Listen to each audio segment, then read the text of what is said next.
sounds really basic, the 4-step process. I dare you to do it. If you've got something on your mind, I dare you to do this process. A great question to ask in terms of what to get out of your system in this 4-step process. What's taking up mental space from you right now? For me, a couple months ago, it was finances. You can visually see something taking up space. You write it down as you would say it. You time yourself. It'd be 5 minutes. You got it out. Remember the Ghostbusters? They take the ghost and they get it, they put it in the trap. So you've taken it out of the ether and it's now in the trap. You got it. Let's look at it. Let's study it. That's the next step. We read it out loud.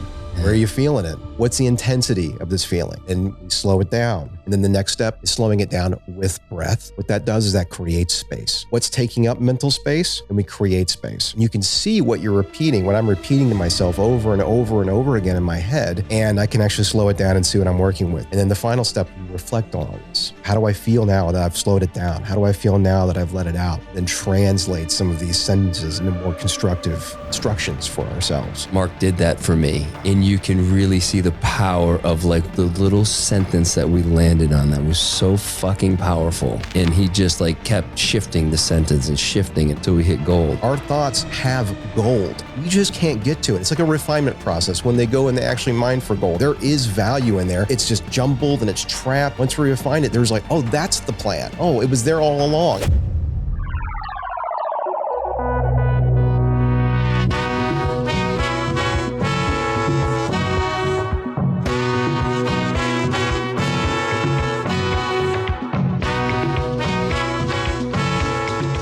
I was never a goal setter because I didn't get it. And I think it's because my goals were too short term and I didn't want to be too focused on that. Mm-hmm. And so creating 25-year goals can hold this big vision. And then you can, for me, it's like having these shorter term goals. I'm moving towards those, but the greater vision's holding it. And so now, I don't rationalize not going in the cold plunge. It's like, I have some health and wellness goals for 25 years from now. Getting in the cold plunge is getting me closer to that. So I'm going to do it. Sweating every day is getting me closer to that, And so it was such a relief to understand like why I wasn't goal setting and what the power of that is for me today. Yeah, that's interesting.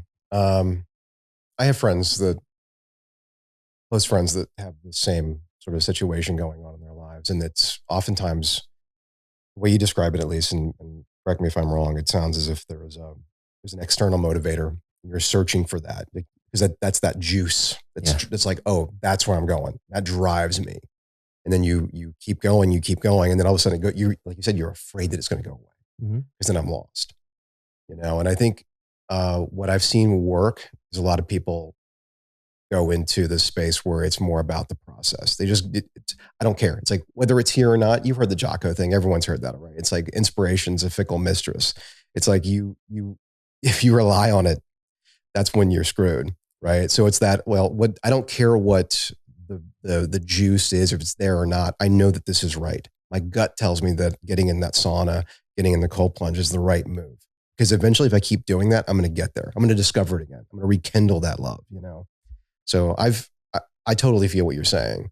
And I think what you got to do is just stay on the path. What I know doesn't work doesn't work is to self-sabotage and to do the things you're not supposed to do until that flame comes back. Like I know that for a fact because so easy to rationalize it. I know, but it's like that is where, and like men, it seems, I don't know about women so much, but men I know for a fact seem to do this thing where they self-sabotage. They want to go backwards. They want to rip the whole thing down and tear the whole thing apart. And then it's like, oh, and then now they're going to build back up. It's like little kids. Like my nephew is 4.5 years old with his Legos.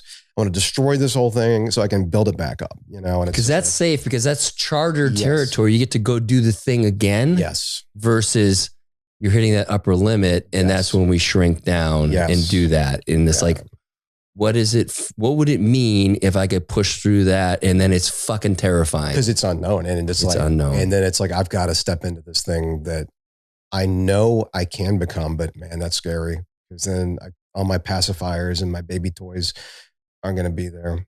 It's power. It's like this extreme power that we're not really taught how to play with. Yeah. It's quiet too. It's a quiet space. And that can be frightening. when it's quiet. Yeah. Super. Yeah. I mean, and again, I think back on the last 3 years and I didn't spend much quiet time. My meditation was short and it was checking the box. And often I would have something on in my ear, whether it's a podcast or music or something. That quiet time was too uncomfortable. Yeah. And now I feel like, again, this is very new. It's within the last couple of weeks, but when I'm listening to something, it's with intention. Mm-hmm. It's not to distract me from the feeling.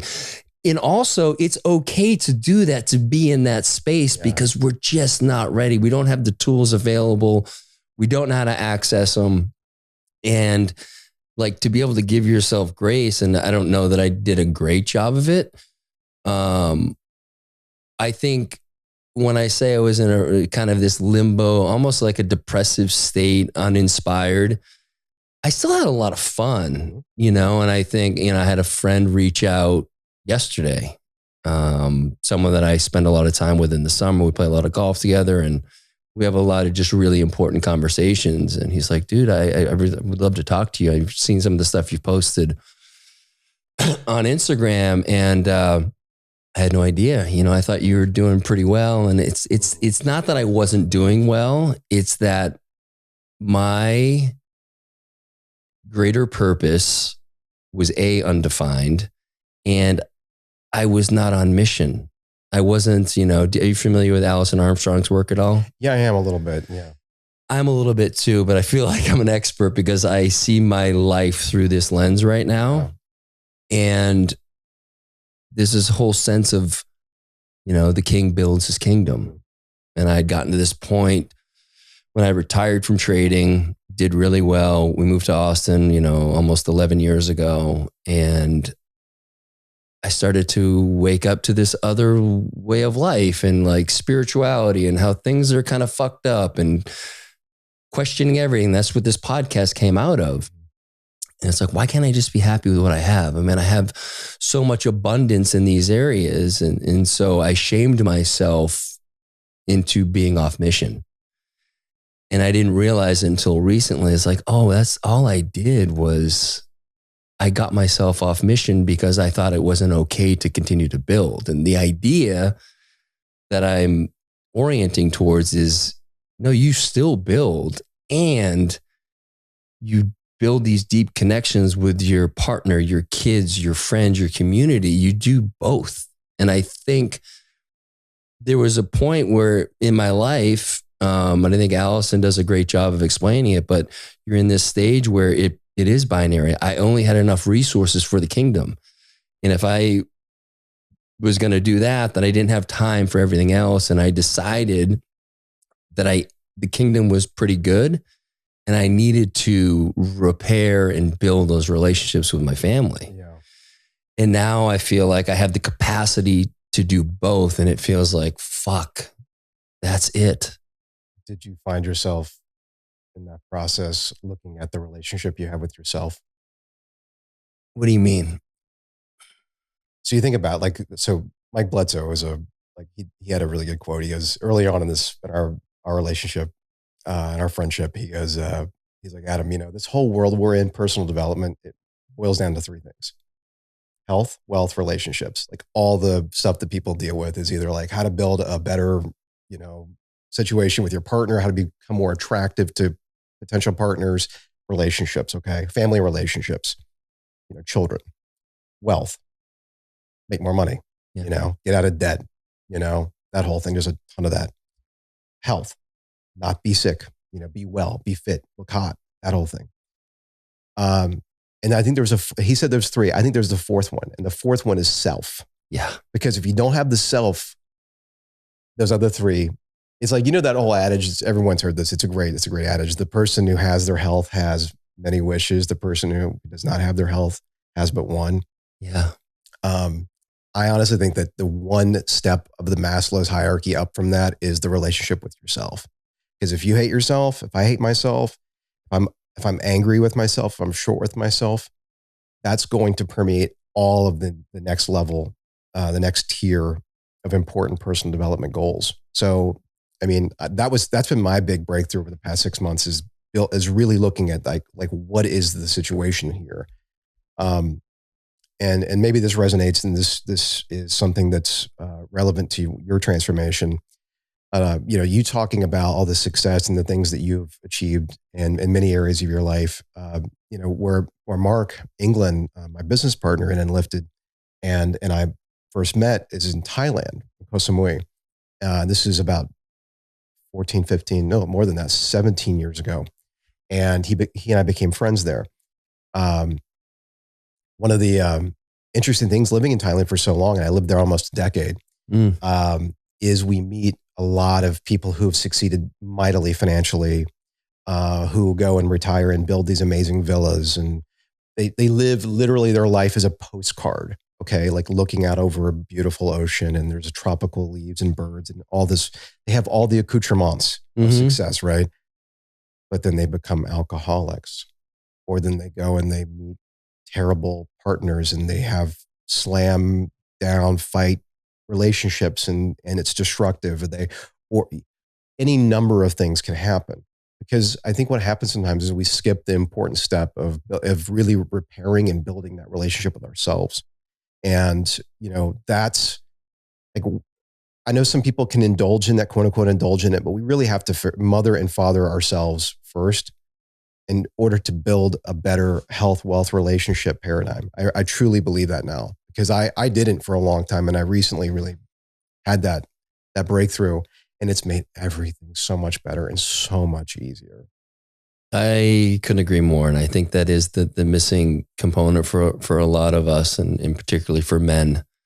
I think we hold ourselves to a high standard to be providers. And when that kingdom, empire, whatever isn't big enough, it feels like you're failing. And then if the relationship's not there, and then it's negative self-talk, the shame, the guilt, all those things come in. Talk about an old adage, what you can't give to yourself, you can't give to others. So if you don't love yourself, you're truly not going to love others. And along with that comes a lot of grace. I think we're so hard on ourselves, even if we're not that aware of it. Generally, we aren't. But we would never talk about another person like we talk about ourselves to ourselves. It's so incredible. Absolutely. That's why I use that term, mothering and fathering ourselves, because I had that breakthroughs so the ideal mother in a lot of ways would be someone who nurtures you, cares for you, that that you can count on. Right? It's not overprotective, but is there to be nurturing. So to nurture oneself, right? To be there, to be kind and loving to oneself. And then the father, right? Positive encouragement, pushing, but not challenging in a healthy way. So challenging ourselves in a healthy way. That's the father. That's my ideal father figure in my life. Yeah. Asking more of you than you really. Yes. And saying, hey, I know you got it. I know you can do it. It's okay. Get up. It's okay. You can get up. When you good? Okay, let's go. And then the mother there to be there to nurture ourselves. I believe if we can do that, like that's the secret, right? Because then you're, like you said, we use the word grace in these circles a lot. And for me, I didn't know what that meant. I mean, I knew that it meant to be kind and to have some leniency and to sort of to be. I knew the direction that word was pointing in. Yeah. But the mother father thing really hit home for me. And honestly, like once I realized that, I was like, oh, I need to forgive my mother and I need to forgive my father, and and I let that go so that I can then mother and father myself. Ooh. And that has made the internal monologue for me so clean. Wow. Since I did that. I got goosebumps when you said that. Wow. Because there's the idea of forgiveness for they did the best they could and all that, but you're going layers deeper than that. This is for your own healing. Like truly to be able to mother and father yourself, you need to forgive them. And not that they did anything wrong, but just we're all have our inadequacies. Have you read The Untethered Soul? Yeah, it's been a while. Yeah. I'm reading it now. I started reading it. I'm reading it slowly. Because I didn't read it that slowly the first time. I want to read it slow because there's some stuff in there. Like what you said, it's like the forgiveness part of it. To me, he talks about these, the energy centers of our body, the chakras, and how if we're holding on to whatever it is we're holding on to with our stories about our parents or about, you know, what they did do or they didn't do or whatever, it's like that traps the energy. And like the energy is meant to flow. And if that story that I have about my mom or my dad or my childhood is, if I see something in life and it triggers me to replay that story, then all of my energy, my life force gets trapped into that story. He calls it the samskara. That's the, am I saying that right? Samskara. The Indian concept of essentially, again, energy being sucked into a vortex. And now the energy can't be used to do anything else that day, or to build myself, to build my relationships, to create wealth, to build my own health. It's getting sucked in, trapped. And the more stories I have, the more sanskaras I have, the more stuck I have. And now the energy is not flowing.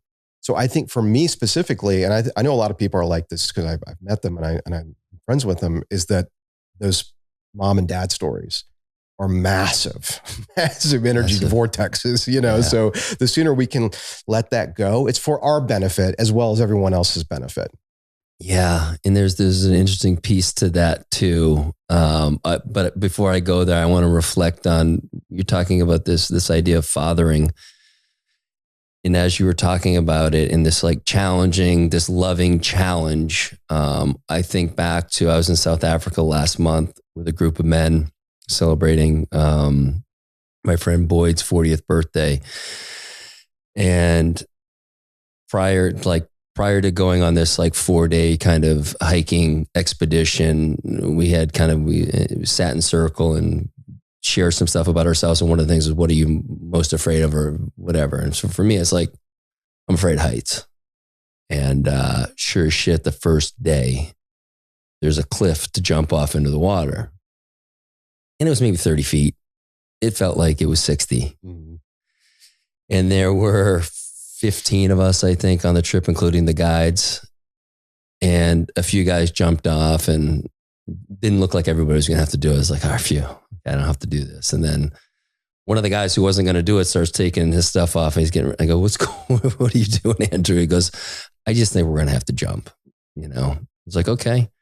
And then sure as shit, like half the guys had gone, other guys are getting undressed. I'm like, fuck, I got to do this. So I get ready to do it. And I take a couple steps to jump and I turn back. Mm-hmm.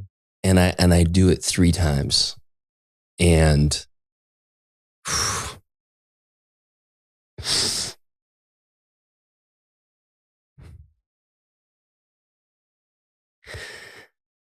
you've been in those situations where you're presented with a challenge and there's a group around you that's like, come on, you can do it. Don't be a pussy. Da-da. There was none of that. It was guys were fucking fired up. They believed in me to do that too. And if I couldn't, it was okay. But we believe in you. And it was so profound.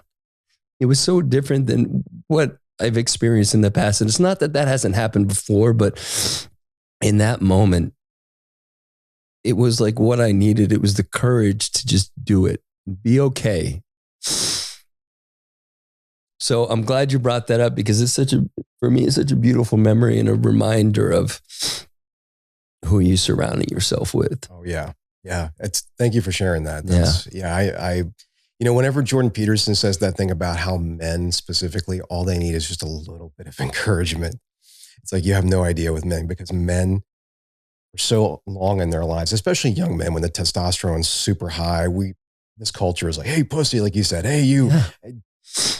There's worse words than that we use, you know? Yeah. And it's just, and it's just aggro and it's unforgiving and and sure. Okay. But when you can have mature, like 3-dimensional men in your life that can encourage you to do wonderful things and to be there for you, it is magical. You're very, very fortunate that you have that. And I am too. And I would like for more men to have that. For certain. It's coming.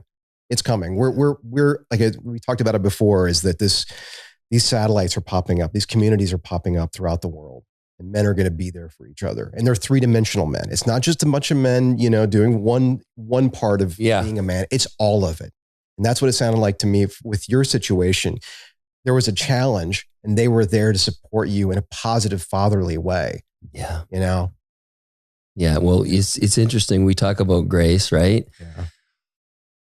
One of the things that I experienced that gave me grace was after the second podcast I did with Mark and Kimberly was there.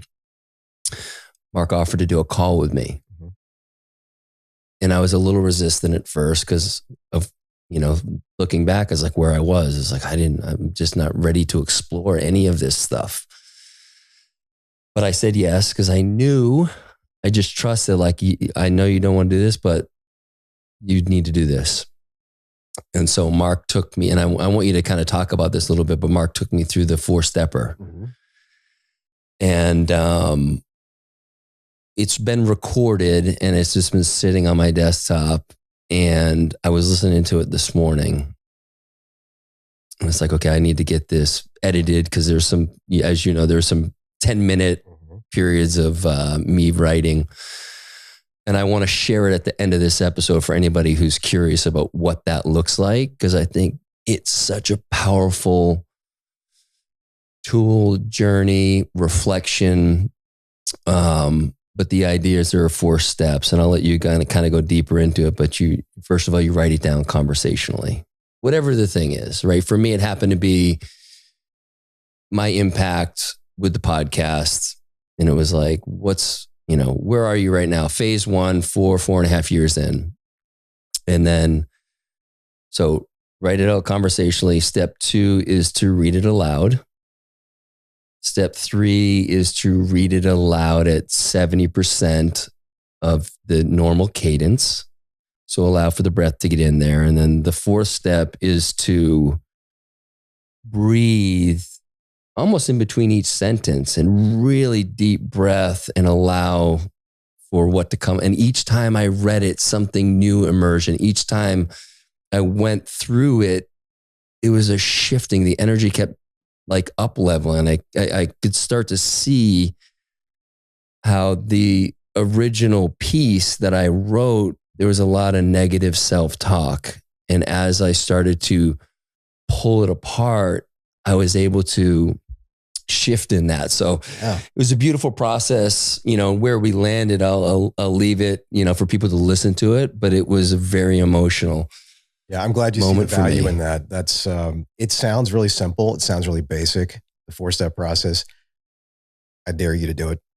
I dare, if you've got something on your mind, I dare you to do this process because it is powerful. It's a great question to ask, in terms of what to write down, what to journal about, and what to get out of your system in this 4-step process is what's taking up mental space from you right now. I like that question a lot. So what's taking up mental space from you right now? You have an idea what that means when I say that? Yeah. Something's weighing, something's in our head. For me, a couple months ago, it was finances. Boom. There was like a real crunch on cash in, cash out, and feeling, oh fuck, a lot of overwhelm. Yeah. Yeah. And you can visually see something taking up space. You've got X amount of room, something's taking up space. Mm-hmm. Okay. Finances, health, wealth, relationships, right? There you go. Yes. And you write it down. Like Mark says, you write it down as you're thinking it. You write it down as you would say it. So it's complete sentences. And you time yourself. It could be 5 minutes, 10 minutes, write it down. Good. You got it out. Okay. Now you're seeing it. So what Mark talks a lot about is that, a story, when it's trapped in our heads, it's swirling up there. There's no beginning. There's no end. It's infinite. It's everything and nothing at once because it has no shape. It has no form. When we write it down, we give it shape. We give it form. It has a beginning. It has an end. We can see it. Mm-hmm. Great. I liken it to, remember the Ghostbusters, the first movie or the old movie where like they take the ghost and they get it and they put it in the trap. Yeah. So you've taken it out of the ether and it's now in the trap. You got it. Cool. Let's look at it. Let's study it. That's the next step. Now we read it out loud. How does it sound? Check in with your feelings. Yeah. Where are you feeling it? Yeah. When's the first time you felt that way? You know, what's the intensity of this feeling? And we slow it down. You said we go slower. And what this process of slowing it down, and then the next step is slowing it down with breath. What that does is that creates space. So what's taking up mental space? And we create space. Okay. And then you get to feel and see the words that are racing through your head. And you and Mark and Kim talked about this last time about racing thoughts. Now they're not racing. Now they're slowed down. You can see what you're working with, and you can see what you're repeating. When I'm repeating to myself over and over and over again in my head, hypnotizing myself. Yes. And I can actually slow it down and see what I'm working with. And then the final step, of course, is that you reflect on all this. You know, you reflect. How do I feel now that I've slowed it down? How do I feel now that I've let it out? And if you go deeper with the Unlifted method, you can start to then use the language tools that Mark and I have developed to then translate some of these sentences into more constructive instructions for ourselves. So we can get into that if you'd like. That's a bit more advanced, but I'm happy to talk about it. Well, you know, in the beauty of that recording is that Mark did that for me. Yeah. And you can really see the power of like the little sentence that we landed on that was so fucking powerful. Like that whole 10-minute writing exercise down to one sentence.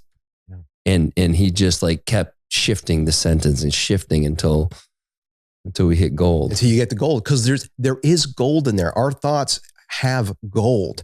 There is treasure in there. We just can't get to it. It's like a refinement process when they go and they actually mine for gold, or they go and they mine for precious stones. There is value in there. It's just jumbled and it's trapped and it's not refined yet. Once we refine it, there's like, oh, that's the plan. Oh, it was there all along. I didn't know. So what my buddy Ulrich and I talk about, who's another Unlifted coach, is we love this phrase, the way out is within. It's in there. We got to get to it, right? It's like, it's hard to get to sometimes. So I can share a couple of translations I've had recently. I would love that. Okay. Yeah. So I had a couple, my favorite two of the past year. First one was when, this is when I was working, again, I'm the co-creator of this method. Okay. And I'm working with an Unlifted coach, and I'm like, okay, let's see what this guy can do for me. And my thing was like, okay, I know alcohol is a negative on my life. I'm drinking a 6-pack, let's say on any given week. Yep. Okay. Not exactly an alcoholic, but it's like not good for me. I want to cut this thing out. Like, totally. It's like, this is having a negative impact on my life. We start, Matt Gardner, an Unlifted coach, and I start working on this story. And we start with, again, let's get it out. And he's writing all this stuff down on a Google Doc for me. I'm like, I know this process, cool. And we breathe through it. We start doing our slowing it down. And this is really funny. He wrote this down. The first session we did, it was a phrase that I had used with him, and he called it back the fourth session. So 3 sessions later, he called it back and he called me out. He goes, so Adam, you said something here in our first session. You said, here's your words, not mine. You said, how am I going to cut loose without a drink? He's like, you have an answer for that? I go, you son of a, I'm like, I was like, dude, you got me. And then so we go, well, he's like, well, who has to cut loose? I'm like, someone who's tight. We translated it. I can get more loose.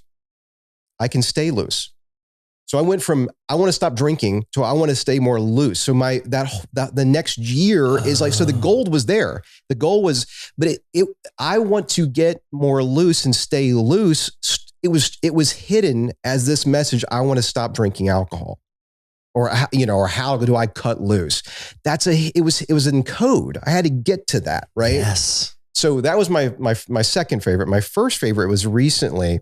I did a series of translations. I did it on my own at the journal. And it started out with some issue of like, again, health, wealth, relationships. It was about money, or it was about, may have been a health thing. And I'm journaling about it, and I slow it down, and then I breathe into it. And I realized that some little complaint about a money or a health issue ended up being translated after I did a few of these Unlifted method techniques to, it's okay, Adam, you're in good hands. Meaning, I've gotten myself this far. I'm going to be okay. I'm in good hands. I started weeping. Like, it was like, why am I ever worried? I'm in good hands. I got myself here.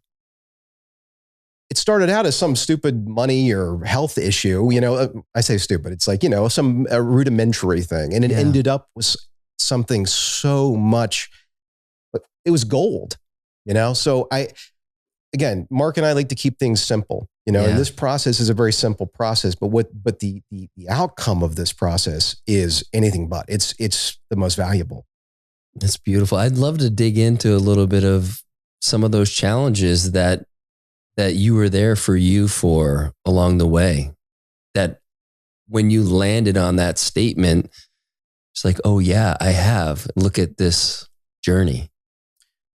Okay, sure. I mean, there's a lot of them, but I would say the primary one I go back to is that my parents. So I have an interesting background. Is that my father is Thai Chinese, meaning he's Chinese by ethnicity, but he grew up in Thailand. Okay. He came over to the States to go to school, met my mother. They divorced when I was in third grade. And it was difficult, very difficult for me. And then my mom remarried. There was a stepfather. It was a very, very difficult situation. And given that circumstance, and let's just say it was tough. It was, multicultural. It was, moving around a lot. It was, the story. Sure. The fact that I've ended up here with this amazing people in my life, this amazing partner in my life with some of the most incredible opportunities that I have ever hoped to experience. Like, I did that. Like, it, in a lot of ways, my situation was set up for me to become a meth head, or like some kind of total self-destructive person, and instead I built my attitude. I worked hard. I learned things. I kept going. I worked on my health. I worked on my wealth. I worked on my relationships, even though there were a lot of excuses to say, give up and just say, succumb to numbing myself. I was in good hands. I was there for me. And it's like, we have to remind, I think we all are doing those things for ourselves. We're hooking ourselves up. As much as we can be self-destructive, we can also be really self-constructive. Like, we have to remind, like, one of the great things Mark says in the trainings is that, winners stare at the wins and losers stare at the losses. And if we train our minds to stare at those wins that we've achieved for ourselves, we have to remember that we hooked ourselves up. We're good at hooking ourselves up to setting us on the right path. So if we can do those things, we can do things in the future going forward. I love that. And, it reminds me of a few years back, I was part of a men's group, and one of the practices we engaged in is having, here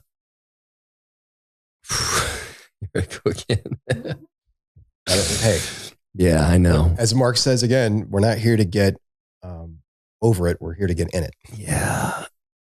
But it was my, the 7-year-old self.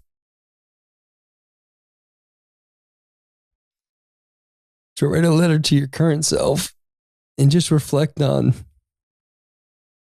really how proud and amazed and, oh my God, I can't believe. And it's like you start to take an account from your 7-year-old self to, at my point, I was 48, 49. I was like, oh man, I just had never sat back to appreciate the wins because I was so focused on the next win and not being present with what was actually around me at all times. And so just that, I recommend that to anyone. Just sit down and have your 7-year-old self write a letter to your current self and see what happens.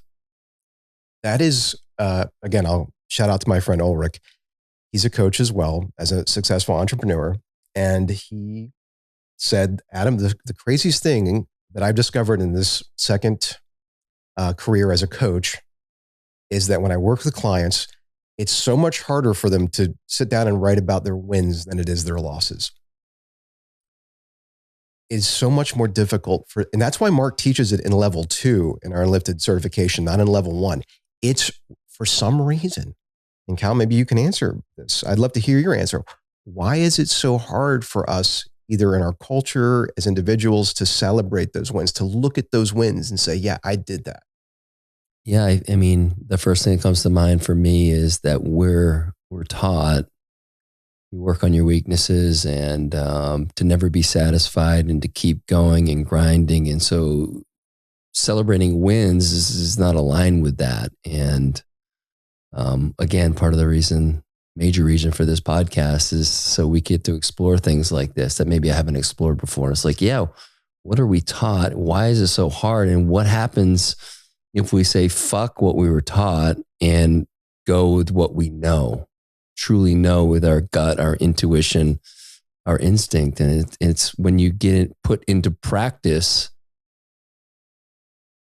focusing on all your weaknesses and how things aren't good enough and how you can fix all those things versus this is what I've done well. This is where I've won. This is my superpower.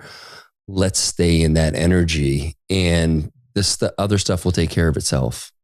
Yeah. Yeah.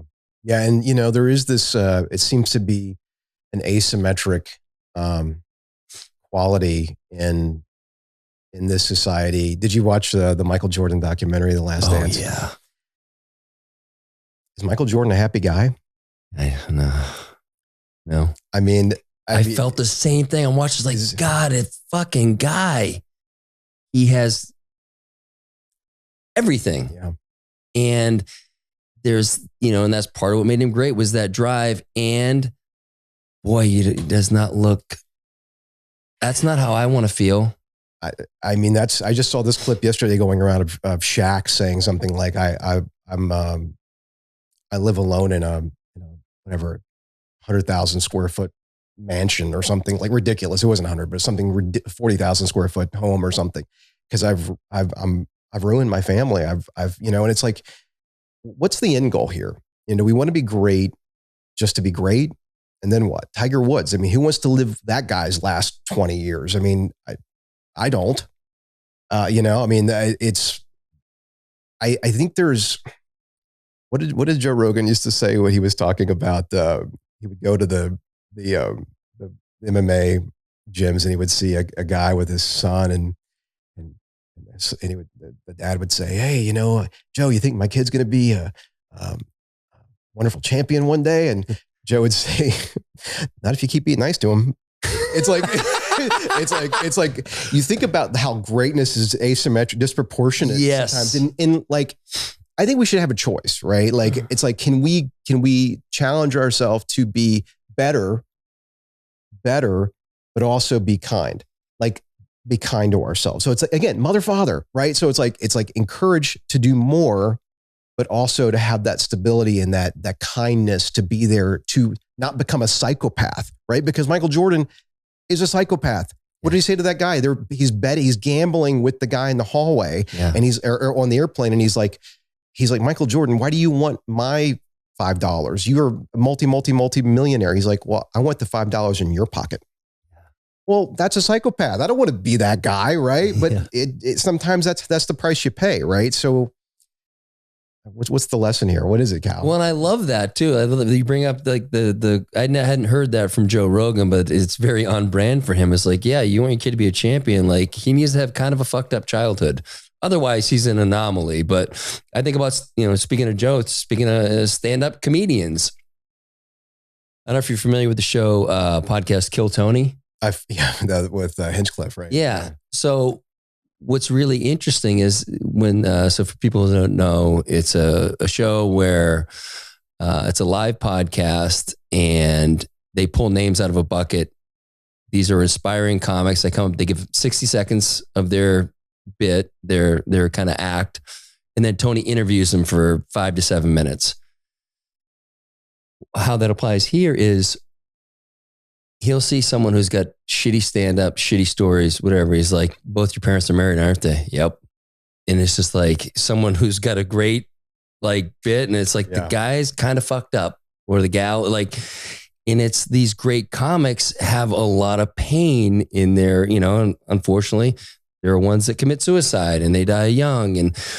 But if you want to get to that level of greatness, there's some things that are out of your control. And it's like, you didn't have a fucked up childhood. So there's potentially a bit of a ceiling on where you can go. If you had an amazing childhood, you might not be a UFC killer. You're just not quite wired that way. But you might build a strong community. Exactly. What's going to sustain and push our society forward, our species forward? A bunch of psychopaths or some people who are, fairly balanced? Mark talked about the Amish when he was on this show. Oh yeah. It's he's like, let's give it another 300 years and see if it works out, but it's like these people, they're not generating the, Ezekiel and Jedediah. They're not creating the next Steve Jobs or the next, Elon Musk, but they're sustaining, and they're essentially our civilization's seed bank should we fail. Yeah. I mean, along with some other folks, but ultimately I do wonder what the price of this winner take all, I'm going to win and I'm going to be the greatest thing ever, what that looks like. Because you think about, I'm 47 and I'm from the 90s. I loved Chris Farley. He was my favorite comedian of all time. And I saw this tweet a couple of, a week ago, and it said, today, Chris Farley would have turned 60. And I'm like, no, he wouldn't. No. Not Chris Farley. No, he was destined to be dead by 40, or however old he was when he passed. There are people who are, and he's one of the funniest guys of all time. Yeah. But he's not going to make it. So I would say that if I could pick when I came out of the, into the universe as an infant, I would much prefer coming into this world in a very, let's call it a stable, appropriately challenging environment. Yeah. Well, so it's, as I think about this, I think about, for one, this idea of, again, setting 25-year goals as being like a North Star. There's a big vision. And then this idea that we can tackle things with a psychopath's, intensity when it requires it. Yeah. And I think the problem is back to binary. For a lot of us, it can be very binary. You're either that, when you're a hammer, everything's a nail. And I think I'm coming out of this stage, as I was saying, where I could either build a kingdom or I could be a great partner and dad. Okay, now I feel like I can be both. I have the capacity, the understanding. I've been through what it looks like to be in one or the other. That's not going to work. Yeah. And okay, so to go back to the language tech, and I want to make sure I do this because Kimberly's going to be listening to this and she'll be saying, Adam, talk about language. Okay, you brought it up. Binary. Okay, so binary words, never, only. Okay, classic ones. Always. You have the soft talk over there. We'll get into that too in a second. Words that either or, one or the other. And when you translate these words using the Unlifted method to, instead of always, sometimes, occasionally. She was never there for me. She was occasionally there for me. I went from a Amber Alert all the way down to, okay, all right, I can handle that occasionally, in your situation, I can either be this or that.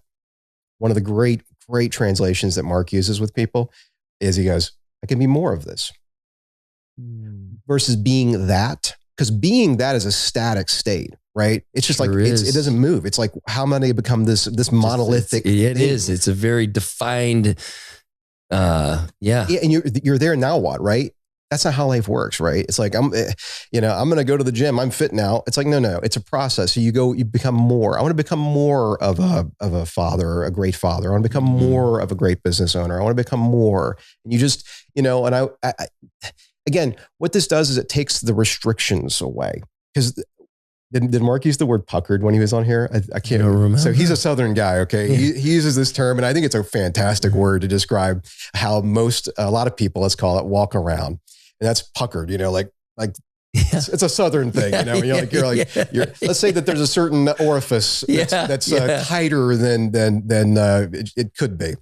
And when we use these binary type words, always, only, we use constrictive negation language. We'll get into that a little bit later too, is that creates this tension in our body. We walk around more puckered than we need to be. So versus saying like, oh, I need to be, another word, need. I would like to be, I can be, I could be a better father, better. Cool. Well, I was good. Now I'm better. Yeah. Wonderful. And even if you said best, that's another one that you put in a box. Exactly. It's done. Better is like, who can't do something better? Like I could do something better, and it relaxes the sphincter. Yeah. It just relaxes. And then again, the energy, like we talked about earlier, with the energy flowing through the body, it can just flow now, right? So that's what we focus on at Enlifted is it's about looking at the words, because it's the simplest way to look at it. They're literally the building blocks of our story. When I say like, hey Cal, what's your story? Okay. Well, let me look at the words behind that story. Let me look how you're constructing them like Legos. Oh, well, okay. Well, let's take that word and is that more accurate? Or is that less accurate? Oh, I like that one. Okay, cool. Let's go with that word. And we do that, so on and so forth. And we start building something again that relaxes us and allows us to flow with life and the things we want to get better at, rather than restricts us. And now we walk around puckered and we're unable to we cower oftentimes in the face of possibilities. I love this. How do people explain, just so, because I'm sure people are super like, okay, this is all great. How do I work with you guys? Cool. Well, coaches, if you're a coach, if you're someone in a leadership position, say you're an influencer, a podcast producer, or content creator, pardon me, and you want to get better at communication and building a stronger story, we have the Unlifted level 1 certification that Mark personally he teaches. There's a lot of people out there who have these certification programs that they are there for 1 hour of the training, and then you work with an assistant the rest of the time. No, Mark, who is the co-founder, co-creator of this, he is going to be your lead instructor. He's going to teach you all this stuff hands-on. He'll do one-on-one sessions with you, and then he personally leads all the courses. So that's one. That's a 10-week intensive program. We do that twice a year. We also have an online program, an accelerator program that's mostly driven by an online course. Mark is involved in that as well. You'll get a couple of live workshops, 2 or 3 workshops with him during this month-long training. You can sign up for that at our website, enlifted.me. And then the other thing we've got cooking is my buddy, I give him a third shout out, Ulrich. Ulrich Honinghausen. You're getting 3 shout outs on this. What's interesting is Lance will come out right before this, but I had Lance Armstrong on Friday, and a really beautiful part of the podcast when he was talking about Jan Ulrich. Oh, cool. Yeah. So it's very cool that 2 Ulrichs. Wow. Yeah. Well, Ulrich's a wonderful guy. He did a great job. He made a bunch of mugs for Starbucks over his career and had been very successful. And he is almost as extreme and obsessed, is that the right word? Passion. That's the enthusiastic and passionate about personal development as Mark and yourself.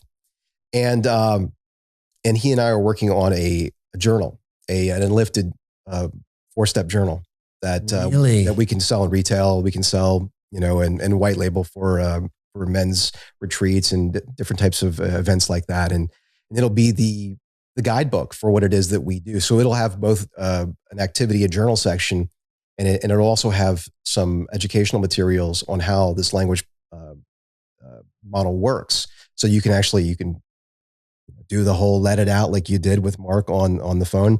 You can write down your thoughts, what's taking up mental space. You can go through the breathing process, rate your feelings, and have this thing set up for the quarter or the year. And interspersed within those journal entries are ways for you to learn about, again, soft talk. You've got a wonderful little board over there with soft talk keywords about negations, binary words, projections. That's the toughest one. But they'll be interspersed there in the journal. So that'll be a retail product that will be a great entry to this work that we're doing. When are you hoping to get that out by? End of this year. So we're already looking at, we're doing some research into the best way to get this produced, either going to be just in time or it's going to be Ulrich. I'll let Ulrich talk about that when he comes on the show. He's a lot more versed in that world than I am. End of this year. Yeah. All right. Talk to me a little bit about how the three of you share roles within Enlifted, you, Mark, and Kimberly. And then I want to hear like, what is your vision for the future of Enlifted? That's a great question. It's a wonderful question. So Kim is the queen of Enlifted. She, if you're into astrology, a lot of people say that she's got a lot of royalty in her chart. And she definitely walks around like it and she owns it. Yeah. Cool. Good for her. She is a tremendous leader in her own right. And she is a wonderful podcast host. And we're taking that podcast to the next level this year, Get Enlifted podcast, by working with your production team, currently Soulfire Productions. Yeah. Amazing. And we're bringing Mark in for more of the content. So he'll be the co-host with her because people love the two of them together. So she's done a great job with that and continues to help us build our business. And Mark is, he's self-described, one trick pony. He loves nothing more than coaching and teaching and training. He's so good at it. And he's dedicated his life to it. He literally on his calendar, I think his like 78th birthday, he's got it written down where he's 48 now. So it's 30 years from now. He's got it written down the day he retires, like he stopped coaching. Yeah. So he is all in on this work. I remember him telling me that. And again, when he told me, it was so foreign to me. And today I can wrap my head around it and I can have those goals for when I'm 77. It's like, oh, that's going to be different. We can do that. Yeah. It's almost like Roger Bannister with the what is it, the 5-minute mile? Like by just putting it out there, you can do that. I could do that now. Yes. So he allowed us to have that thought, that idea. So Mark is obsessed with it. He's so good. He's got such high integrity. He wants to work with people. He is generous to a fault. He's in a lot of ways. Very generous. And he'll tell that story about himself all the time. So he's a great guy, and we work really well together. I mean, we've been in business together for, let's call it close to 10 years, and been friends for longer. So he's been a fantastic resource for me personally, because we're so different. We're like the odd couple, in terms of how we approach life. So it's great to have someone you respect and admire in a different way, living life a different way than you in our lives. So yeah. And then my goal is really, I would say that my current role is more vision for the company. And I have a very good gut instinct. I have a really, really good gut instinct. How has that shown up for you? Like where like your head was telling you one thing and your intuition was telling you another, and you just trusted it and it didn't make sense. Well, to go back, going back to 2005, I was working at a company with a guy named Jeffrey Gittimer. He's my mentor. I was going to ask you about the King of Sales. The King of Sales, cool. Yeah. Because Mark had mentioned it to me. Yeah. One of the great moments of my life was when I met Jeffrey. I was just out of school, and I happened to meet him in a random scenario, and he was looking for someone to build his video production and training studio. And I just so happened to know a little bit about it. And he brought me in for an interview, and we hit it off, and he became much more than my employer. He's my mentor. He's my Jewish dad, I call him. Nice. And he I had one of those when I was younger. Oh, I mean, true mensch. Yeah. So yeah, after I left the company, I got a little bit of a payout, and I had an option at that point in my life, 2005. I could have either gone to set up another company immediately. I was going to do that, and I had a lease agreement and had all this stuff. I was going to start this whole thing, or I said, you know what? I wanted to go and reconnect with my Asian family, and I wanted to be free a little bit because I knew I had more growth to do. Like, I had there was more layers to pull back, right? my gut said go. That the money and the opportunity would be there when I was ready for it. And that was one of the single best decisions in my life. So I went with my gut. I had to, and there were so many layers that I had to pull back. There's so many reasons to just stay on that track, aren't there? Yeah. Yeah. And I have no idea what it would be like right now had I not made that decision. And since then, again, meeting Mark, going into business with Mark, selling language work. I mean, come on. Who decides to do this? We had to, it's like we had to continually figure this thing out, and now it's caught on and it's done well, but we had to stay with it. So the gut check of staying with it, the gut of meeting my wife and being like, that's her. Yeah. That's going to be her. And this is going to be the long haul. Here we go. And like my gut, when people come into our community and we meet people, it's like, sometimes we have business opportunities that come up and the people are like, and I'm like, Mark, no, we're not working with that person. Most of the time it's like, that person's awesome. Let's work with them. But that gut instinct has really, really served me well. And that's one of the things that I bring to our team. And I'm very fortunate that I've acknowledged it and that I keep working with it. Mark definitely acknowledged it and had mentioned that to me as like, look, his intuition is like it's superpower. It's special. That's good to hear. Yeah. I'd love to hear more about, kind of as it, I think about where I'm orienting towards right now. And it's like this, to take an idea, build a brand, and then really just trying to drive this thing to like a real meaningful, let's call it seven-figure brand, whatever. But like, let make it measurable, right? So we can see if we're actually staying on path. Yeah. What's that process like? What's it been like for you?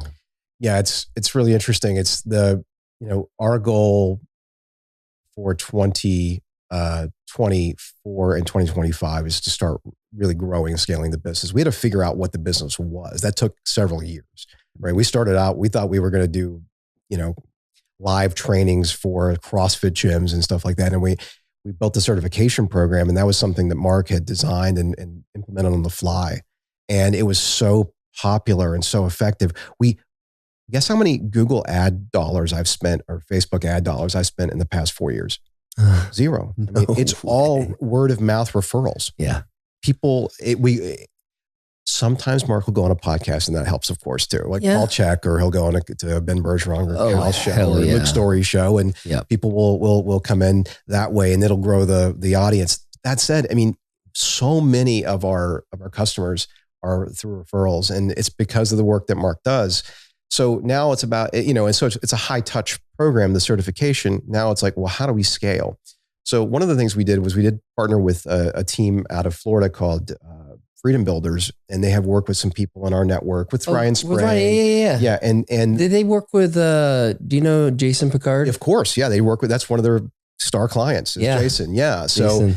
We partner with them, and we're going to do an event in Austin in October with them. Funny enough here. And that is about taking the language work and the story work that we do on our side, which Mike Gonzalez, the head of Freedom Builders, and I call the feels. So the feels part, and then we marry it with the reels, which are the business building skills for people who want to become, solopreneurs or entrepreneurs and build a coaching business or build some sort of brand that gives them that, again, freedom to go out and do what they want. So he teaches them all the business skills that are required in that particular way. So that gives us another product to sell. And that's a co-branded thing. So it's a training. It's 8 to 10 week training, which people go through the whole gauntlet. And the cool part about that is that, it's the only product that we have ever seen out there. It's a business building product that acknowledges that the number one stumbling block when someone's going to go through a business building process is that emotional stuckness, that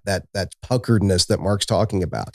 Because as soon as someone realizes that they can generate an additional $100,000 a year by doing something that they love and working with people that they admire, there's a lot of stories that start showing up that saying, nah, me, little old me, what gives me the right to do that? Who's going to listen to me? And it's like Mark is there to massage that and to exercise that demon out of them the entire step of the way. Because that's the part. It's not the how to build a funnel or how to, build a great freebie lead magnet like that. You could get that for free on the internet, right? Yeah.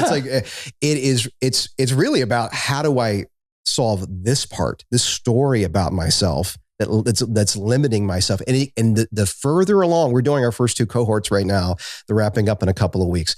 The further along we get in this process, it is amazing how many sabotaging stories we see pop up.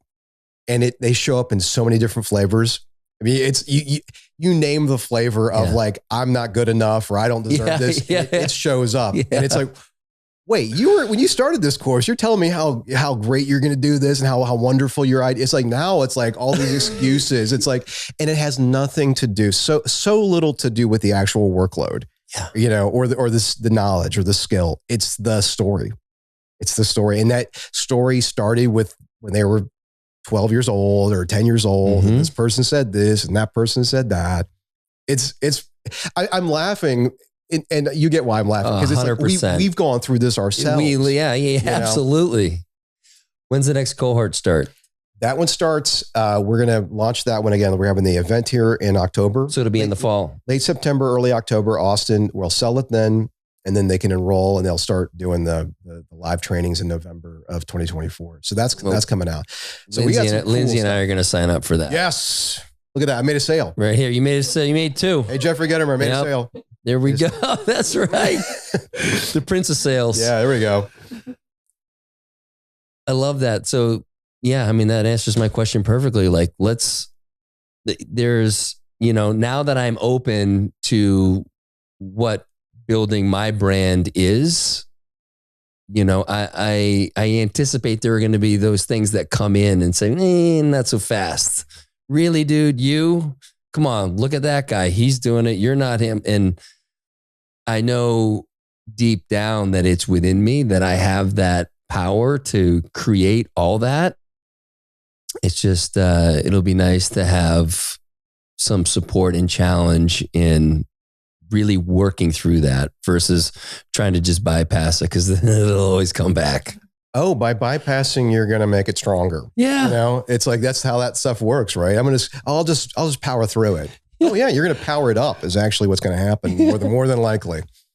So yeah, that's awesome. I would love to have you both in that cohort. It's going to be a lot of fun. Yeah. It's a 10-week, 8 to 10 weeks. 8 to 10 weeks. Yeah, great. Yeah. We're again, this is our first 2 cohorts that are going through right now. So this is our beta program and it's going awesome. We already had at least 3 students launch a new product and Jen Brocksterman, shout out to Jen Brocksterman, by the way. She's awesome. She did another 20 or 30 grand just by changing one thing on her website. It was like she built in like a little opt-in accelerator offer when she wasn't selling her main program. And that's already generated a lot of cash for her. So it's again, and the cool part is you get to go through it with peers. So you're all going through the same thing, right? So you're all going through at the same time and you're all preparing for launch.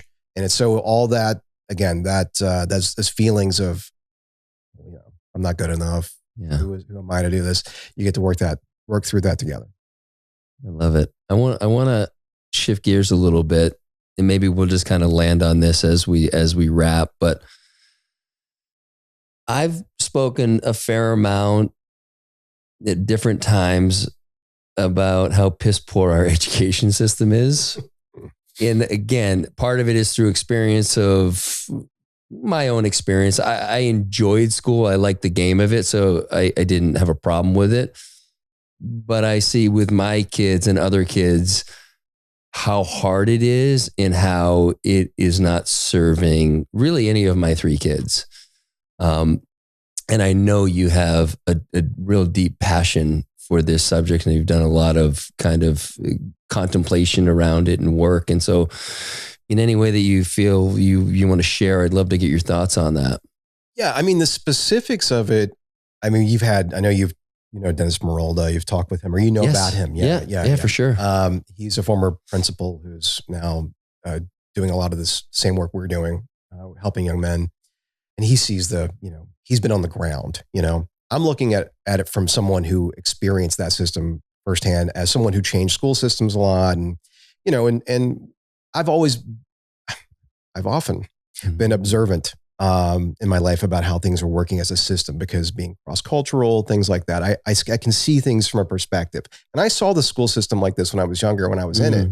What I saw was, okay, here's a place, ostensibly, I'm supposed to be in this concrete box that is built to kind of look like a prison. There's metal detectors, and then there's like security guards, and they even use the same buses that they use for prisons to bring kids to and from this concrete box. It's like, I have to ask to go to the bathroom. I can get beat up in the hallways just for looking at someone the wrong way.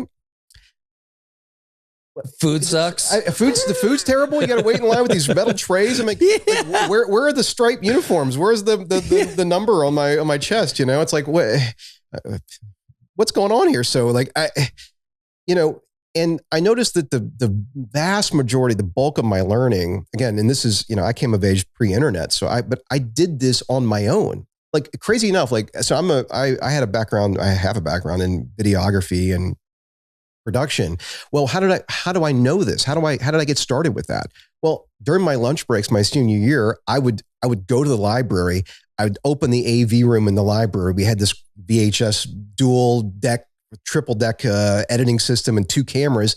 And I went in there every lunch period for 6 months. And I learned how to do the VHS tape to tape and the reel to reel and all that stuff. And wow, there wasn't a class. I did that, on my own, right? That's the thing I was passionate about. I taught myself. Same thing at university. The thing I taught myself, the electives, the things that I was interested in, I would learn. The internet comes along. I would get involved in that. I would really learn things there. I would get excited about things that I would become practical. I'd actually implement them into my life, right? Here's what I feel about school. I was puckered like most of the time in school. I was tense. I was sitting at a desk. I was being lectured to about things that were not instantly applicable to my life, right? I mean, let's face it. It's just, and meanwhile, there's like popularity contests, and there's real danger in some of these schools. My school, again, the first high school I went to I would say was somewhat dangerous. There was like knife fights. There's a gun once at school. Shit. I saw one of my friends get jumped by a guy with like a roll of quarters in his, the guy had a roll of quarters in his fist and just started wailing on this guy. It was crazy, stuff like that. I'm like, this is a correctional facility. So think about the word correct. Yeah. You're correct, incorrect. This is a correctional. A lot of these schools are correctional facilities, right? So why are we sending kids there? Like, wouldn't kids do better if they were in a situation where they could apply the knowledge immediately? It would have some sort of relevance. By the way, health, wealth, relationships, the most important aspects of our life outside of, in my opinion, the relationship with ourselves. Okay. How much of our schooling was dedicated to teaching us to have better health, better wealth, and better relationships? I mean, almost none. Like PE. I mean, okay, maybe right. Apparently a lot of school systems have abolished that too. They right? have. Okay. So, if those 3 things, if I have to now, I mean, you're fortunate, you learned finance, you figured that part out. Mm-hmm. Like most of us have to figure that out. I mean, can you ever really figure out finance? We're learning about trusts and things right now. Yeah. There's just so many layers to it, right? Yeah. Health, did we learn about, again, you're sitting all day. Okay. And the shit they're teaching in health classes, generally not that applicable. Yes. I mean, they're probably teaching you the food pyramid and that sort of stuff, that nonsense. So, and then of course, relationships, how to build strong, positive relationships. No, it's a subordinate relationship. Here's the principle in the teachers. You do what we say. Otherwise you fail. You're out of here, right? It's the indoctrination process from a very early age. Yes, that's been one of my biggest challenges with it. Yes. So to me, it's like, well, can we just rethink this? I mean, right? Why not rethink the system from the get-go? You would think that if this is a free market system, obviously it's not in the school system for the most part, there would be solutions that would disrupt what we have currently. But because of I would, even with public schools, or I'm sorry, private schools, they have to hit certain numbers, and there are certain standardized test scores, and there's things they have to abide by, right? you would think that there would be some alternative on the free market that would take us out of this restrictive correctional facility mode, right? And so, as far as my thoughts on what to do about it, I wish I had more for you, Cal. I'm personally, to me, I have this blind faith that as we become more and more atomized with the internet, we have these alternative educational systems available to us. Yeah. You know, ideally people would be like having their kids on TikTok less and more on these alternate platforms. I know you're a Bitcoin guy, right? Yeah. Okay.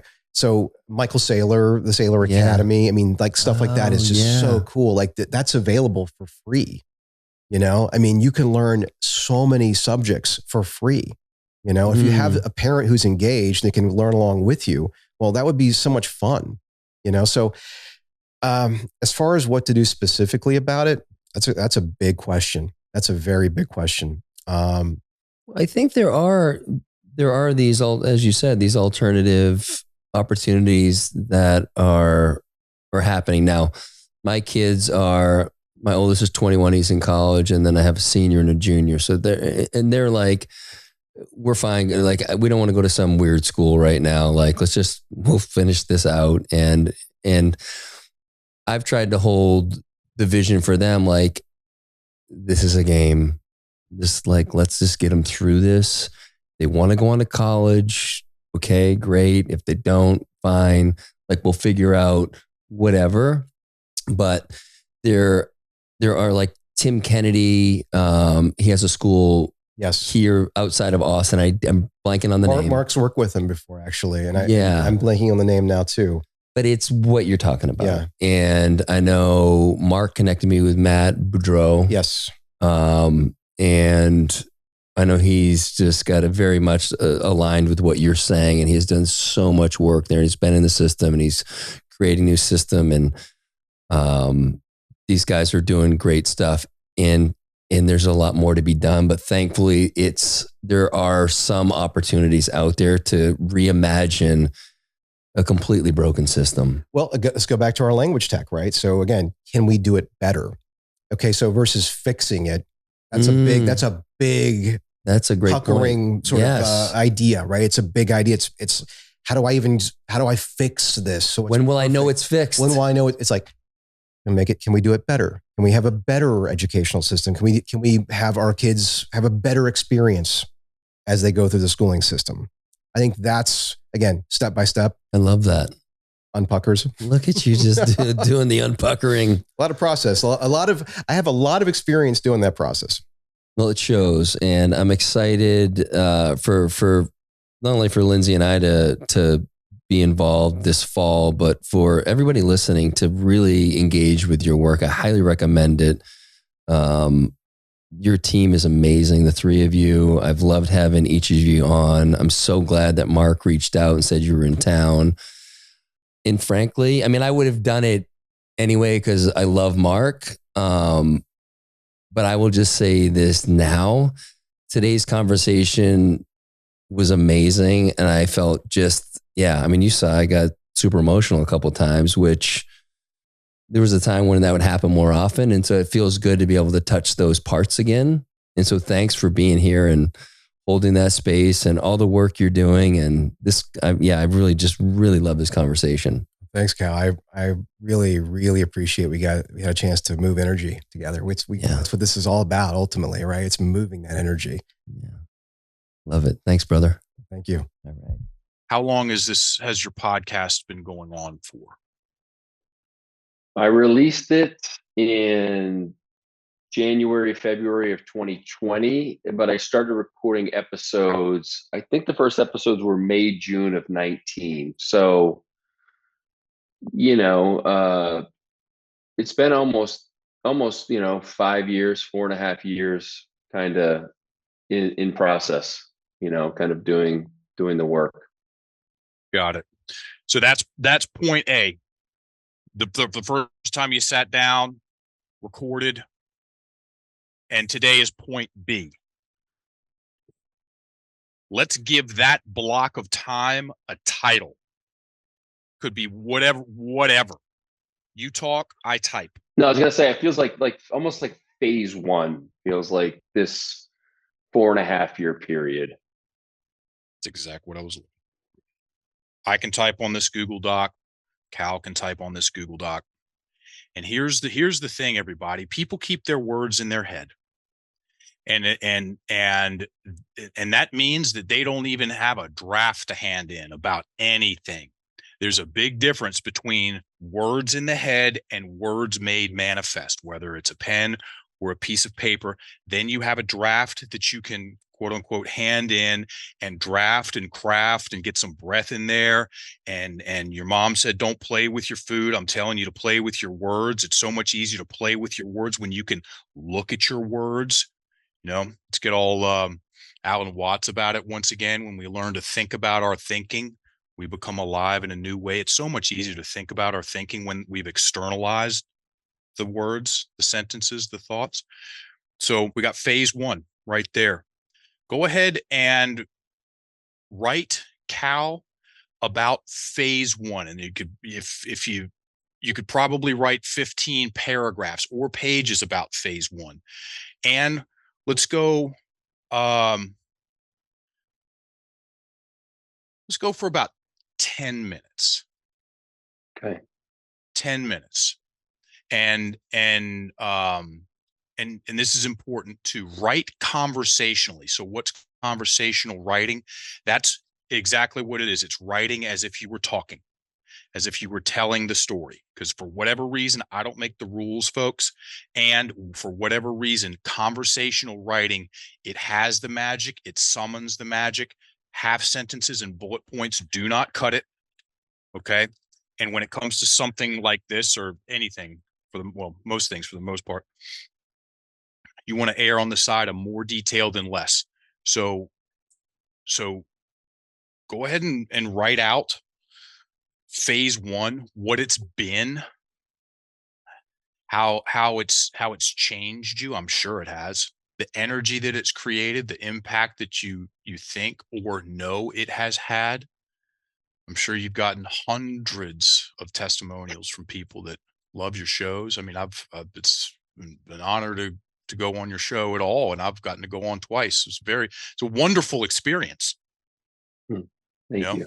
No, seriously. I mean, I'm just some country bumpkin. I don't blow smoke.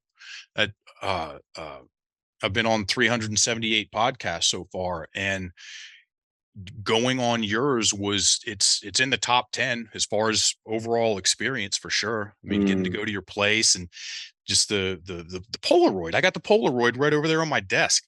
It's like, and all the others. It's just cool. Yeah. So I'll stop talking. It's usually easier to write that way. Go ahead and. Well, I'll say this as you started talking, I got super emotional, man.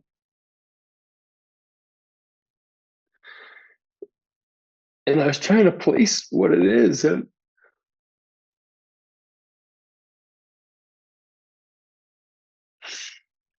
I guess maybe that's what part of this whole process is, but this whole wave of emotion came over me that was just, that I haven't felt in a while about this stuff. I feel like I've been given a lot of canned answers. And I know it when I give it.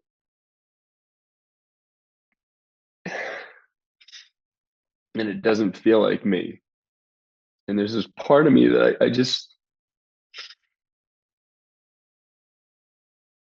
there's just shame that comes out because I feel like I'm playing small. And I say the things, I do this for me and I love it. And that's true. And I truly wanted to have a greater impact. I want more people to listen. And I just don't know why I haven't done more on my end to make that happen.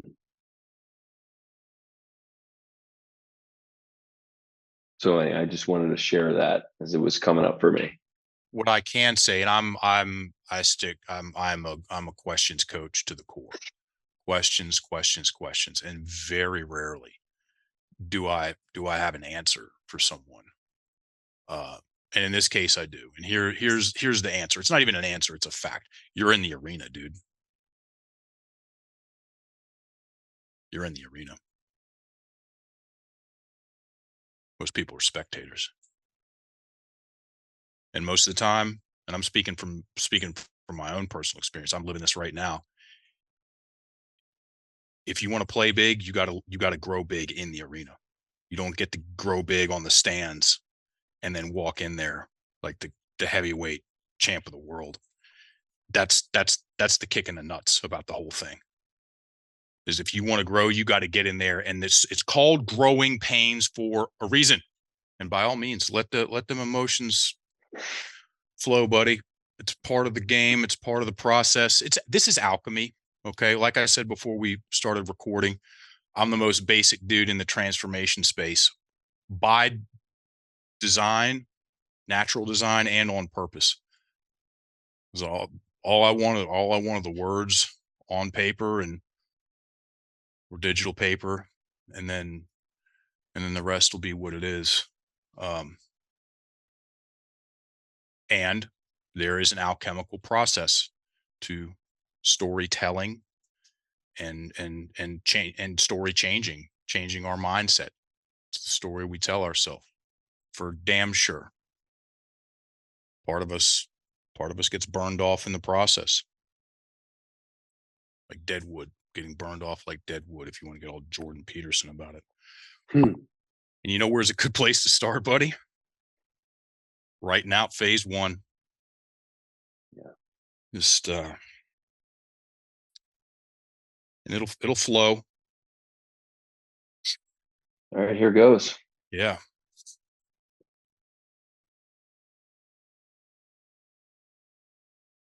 All right. How does it feel to have those words on paper? Oh gosh. Yeah. Like a relief. And to your point, I could just sit here all day and share what's coming up. And these are thoughts, as you know, that I've been having for the past number of years in different forms. And I could even feel as I'm saying, as I'm typing it out, and you probably even noticed, I would write a word and then I would delete it and write something because I was more conscious of the story I was telling. And so I was making some edits in real time while knowing I wasn't trying to be perfect with it. But I was like, okay, like I could just feel, even before I started writing, that so much of the thoughts in my head are so self-limiting, and I haven't taken the time to write them out and yeah, properly articulate them in a way that supports the journey I want to be a part of. Writing like this, it's the easiest thing to do. I mean, we just put 10 minutes on the clock, and you just did it, and they fell right out of came right out. And for whatever reason, it's the easiest thing not to do too. It's like breath work. It's the easiest. You just sit down and breathe, motherfucker. If you want to get all Wim Hof about it, it's the easiest thing in the world to do. Breathe for 10 minutes. Everybody's got 10 minutes, but it's also the easiest thing in the world not to do too. Why is that? I don't know. Don't know. All good either way. Well, it's so true. I've had this meditation practice over the last couple months, and it's been such a check the box. Like, really, I don't even know why I'm doing it, just to tell myself that I'm doing it, but it's not serving any near the purpose that I want it to. And I've wanted to incorporate journaling, and there's been this, to your point, like, thing holding me back because in my mind, it's this much bigger thing than it actually is. And knowing that I was going to do this, there was a little bit of anxiety, like, oh shit, like what am I going to be able to come up with? You're like, you could write for 15 pages. I'm like, I don't know about that. And as I started going, it's like, oh my gosh, this is like, what do I even say right now? There's so much to put down that like, how do you even I guess decide? But it's just by continuing to do the practice. The answer to all that is good job. You just wrote for 10 minutes. And the difference between writing for 10 minutes and writing for no minutes is profound. Yeah. And there's this thing. We've talked about it. We talked about it, I believe, on both of the shows. It's called 4-stepping. There's 4 steps, because it would be really weird if there were 6 steps and we called it the 4-stepping. And it's just total rocket science. Super complicated. Good luck understanding it. Step 1, write it out. Whatever the thing is, and you want to be focused. You want to pick a specific thing. This is, so a specific memory or a targeted thing to write to or about. In this case, phase 1 of your podcast. Okay. And we just did for 10 minutes. Step 1, write it out. Step 2, more rocket science. Go ahead and read it, Cal, from the top to the bottom. See what happens. I'm going to read it right now. Oh, yes, please. Okay. I've been amazed at the impact that sharing my experience, the experiences of my guests, and this podcast have had on so many people. I'm still a bit shocked when I see what the audience numbers are, that this many people tune in and listen to these conversations. I'm always so touched when someone personally reaches out and shares an episode or a guest or an idea that was shared on the podcast. I've learned so much from this podcast and from the conversations I've had. It's truly been my classroom. I've been very discerning about who I have on as a guest. Many people reach out to come on the podcast, and I've held true to my intuitive ping to whether it is a yes or a no. I'm following what is interesting to me in this moment and what I'm curious about. It's helped me be able to say no, which has been a challenge in the past as I've been a pleaser. The podcast and being the host has improved my listening skills to an enormous degree. I sometimes find myself in conversations and social situations where I recognize and am aware of my ability to tune in to the person I'm speaking with. I'm grateful for this unforeseen benefit of hosting. Even with all the good feeling about the impact I've had, I still feel like I'm playing small, that I could be reaching many more people and branching out in other ways, like speaking engagements, to share more of what I've experienced as a way to reflect to others what is possible when we question everything. I feel like I've stalled in this area. There are many times where I get some energy around growth, and then it doesn't seem to land anywhere that I would expect. From the podcast, I've written a book. It's been done since March, and yet I've been really slow about moving it into final stages of publishing. Why is that? I'm really proud of the book, the story, my part in it, yet I haven't shown the necessary energy to take it to the final stages. Do I believe? I do believe in all things happening in their time, though am I using this notion as a crutch to not move some projects forward? Is it breeding complacency? Great job. What kind of energy does that create? Reading that out. Feelings, emotions, energy.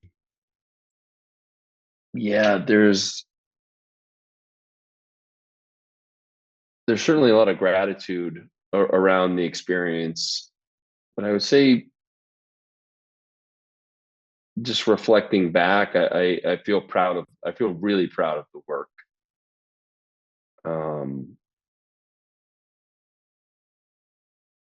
I think it's one of those things where you don't really know how you impact a group, whether it's in a room of people or however, because you're the person. You don't know the impact you have because you're actually the one, where others know how your presence impacts them. And I feel like this is like a little window into the impact that I have.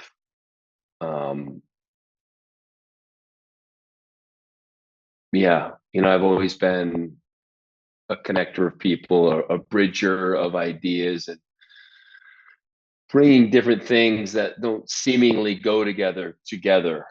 And it's one of the aims of the podcast. So I'd say it's it's one of those, like, I guess again, it goes back to those things that come easiest to us. They're not works. So a lot of times for me, I just don't give it much thought. Like, it's not that big a deal. It's just what I do. I don't have to think about it. Yeah. So there's that. I would say there's also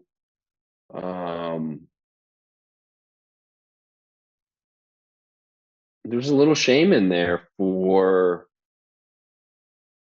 dragging my feet in some areas. Whether it's getting the book to production, or having a greater impact, let's just call it by the metric of audience numbers with the podcast. Those are areas where I feel like I'm not performing to a level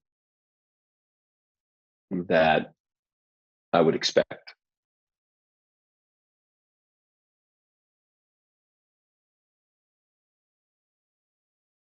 Bullseye.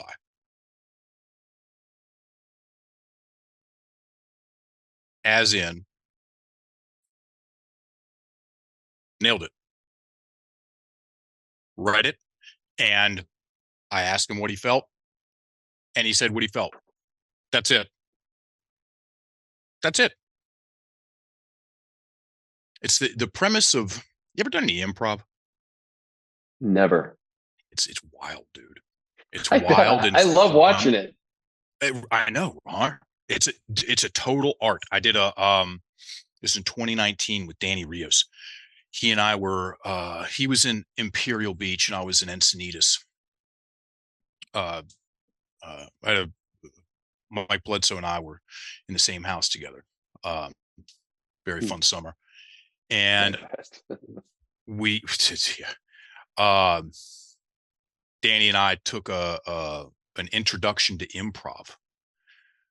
6 weeks, 6 classes. It is an art. It's a science. It's razor sharp at the edge.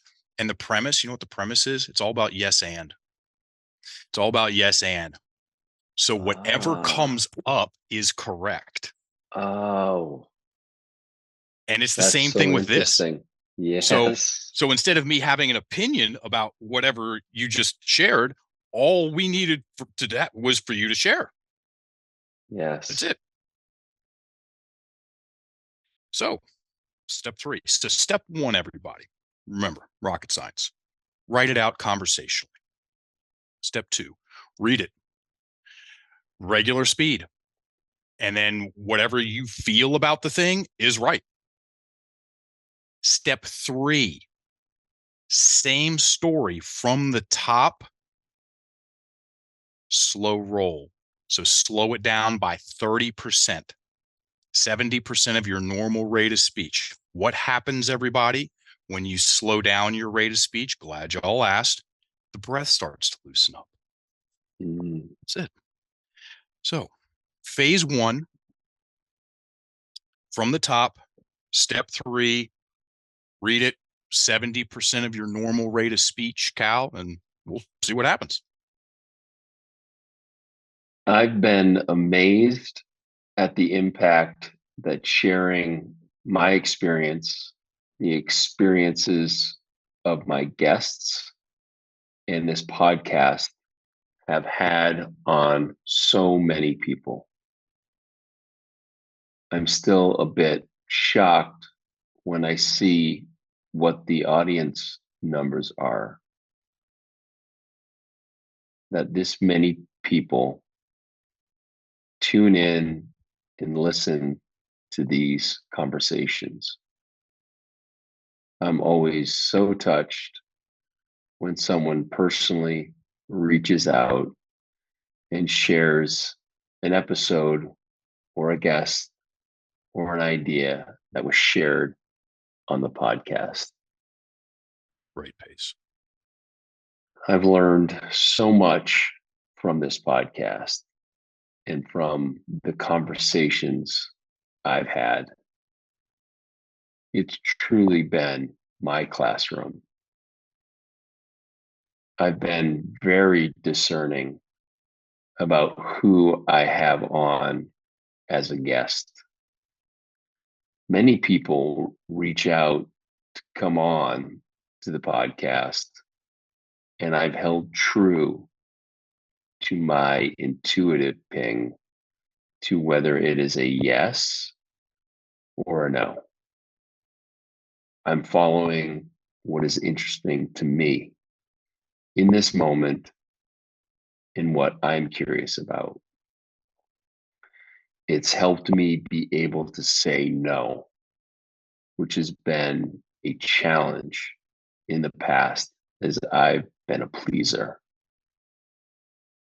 The podcast and being the host has improved my listening skills to an enormous degree. I sometimes find myself in conversations, in social situations, where I recognize and am aware of my ability to tune in to the person I'm speaking with. I'm grateful for this unforeseen benefit of hosting. Even with all the good feeling about the impact I've had, I still feel like I'm playing small, that I could be reaching many more people and branching out in other ways, like speaking engagements to share more of what I've experienced as a way to reflect to others what is possible when we question everything. I feel like I've stalled in this area. There are many times where I get some energy around growth, and then it doesn't seem to land anywhere that I would expect. From the podcast, I've written a book. It's been done since March, and yet I've been slow about moving it into final stages of publishing. Why is that? I'm really proud of the book, the story, my part in it, yet I haven't shown the necessary energy to take it to the final stages. Do I believe in all things? Oh, I do believe in all things happening in their time, though am I using this notion as a crutch to not move some projects forward? Is it breeding complacency?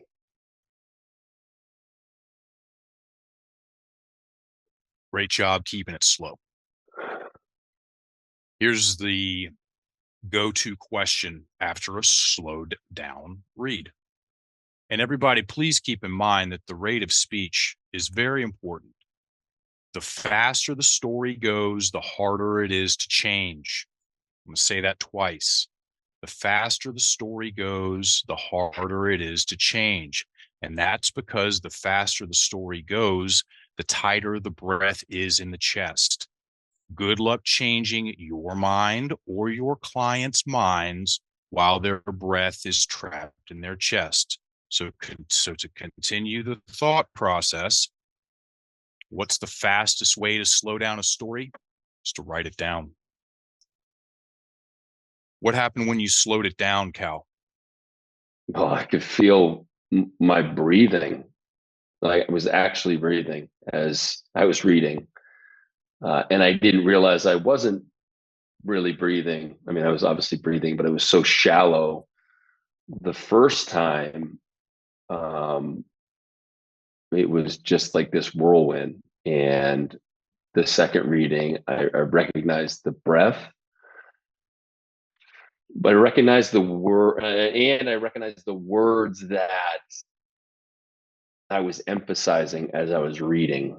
So the ones that were standing out, whether they were said kind of on an, I don't know what the right word is, but like a upper octave or a lower one, that they were given different energies to different words. Yeah. And just kind of, as I was reading, I was like, oh, that's interesting. That's like felt like a very positive, strong, statement that I was reading. And then there would be a part where the energy was much lower and I could just feel the shifts. That was probably the biggest thing I noticed, was the shifts in energy. Yeah. That's a very common response, everybody, to what happens when people slow down the read, because you give yourself the space and the clarity. Those are two very important words, space and clarity, to connect the dots between what words are doing what and where we inflect strongly in the story. What words do we inflect strongly on? Trust me, you want to know that, whether they are your words or they are your client's words. That's where the action's at. And most stories they're going too fast. They're kept in the head, and they're going too fast to figure out what's doing what. So, Dr. Broken Record over here. Step one, title it, write it out conversationally, check.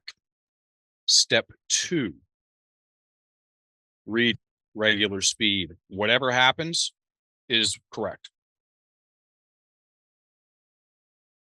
Step three, same story from the top, slow roll, 30%. Why is it 30%? Don't know. I don't make the rules. It is. So 70% of someone's normal rate of speech hits the magic notes. It's enough to loosen the breath in the right amount. And then step four is literally where you air the damn thing out, whatever it is, and get the breath in there. And yeah, the quick, super quick and is the end. At the end of every sentence, there's a little polish to it, and time's sake,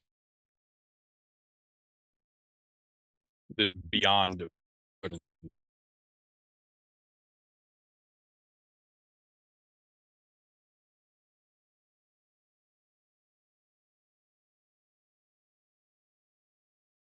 And I actually enjoy writing out the word breathe. We're known as the language people, Cal. You've heard me say that. We're known as the language people. Yay. And that's cool. It's nice to be known for anything. We might as well be known as the language and the breathing people, right? Mm-hmm. And push comes to shove, it's about, I love some cool words, some powerful words. And I'm here to help people unlock their breathing, create some space and clarity around something, and whatever the best fit is on its way. Doesn't need my dumbass opinion or, smarty pants coaching wise answers. So I'm going to breathe with you. And if you ever use this with anyone, if anyone listens to this, or we're not sure we're going to post or not, it's up to Cal. You want to breathe with your clients. You want to breathe when the people you're working this with are breathing for one main reason. Okay. Well, a couple. The main reason is it feels good. Okay. You're breathing well. Okay. Full in, full out, all Wim Hof. And then the second is sometimes this stuff brings up tremendous amounts of emotions and feelings, which is good and natural in the alchemical transformational wordsmithing space. And what you do not want to do is have your breath get trapped when your client's breath gets trapped. That's called drama. And if you take it far enough, trauma bonding. Get your breath low and slow and keep it there. And then step 4, when you're running this, breathe with them. So here's a good breath and a gold breath. Good and gold. Okay, this is good, and I mean it. It's good. Here's good. Most people don't breathe like shit while they're storytelling, especially the important stuff. That's good. This is gold. We're going for gold. This is gold.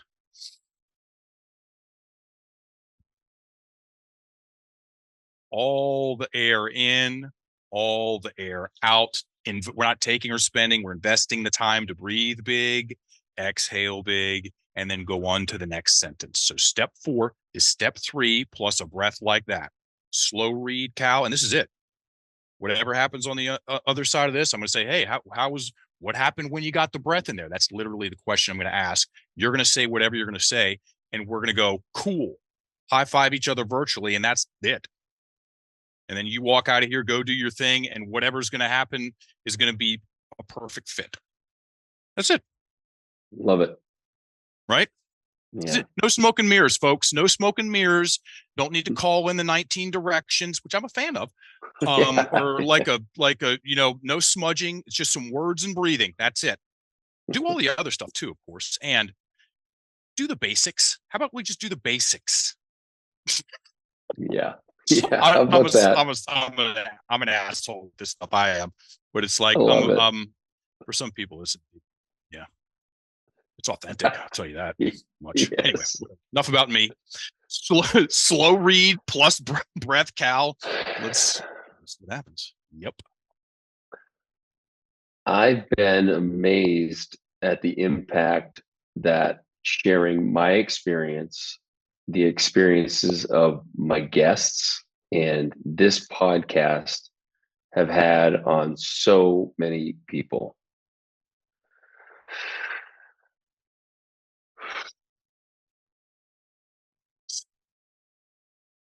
I'm still a bit shocked when I see what the audience numbers are.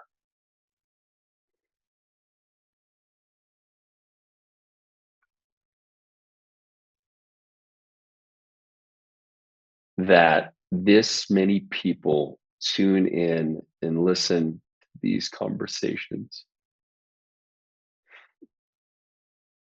Let it happen, buddy.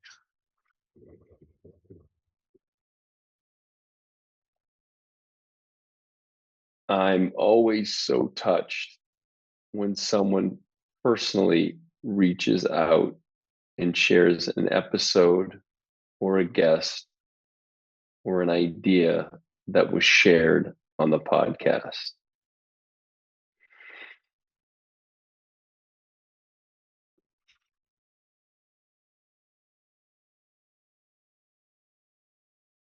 I've learned so much from this podcast and from the conversations I've had.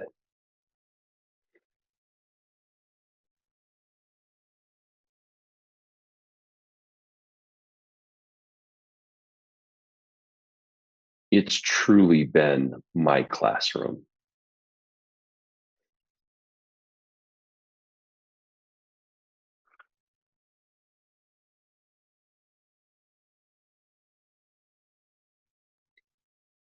I've been very discerning about who I have on as a guest.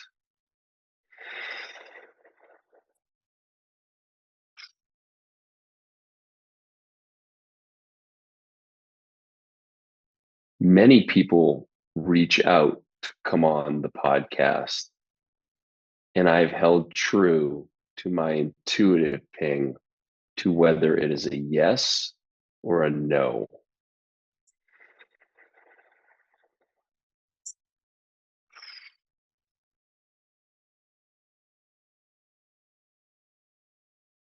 I'm following what is interesting to me in this moment and what I'm curious about.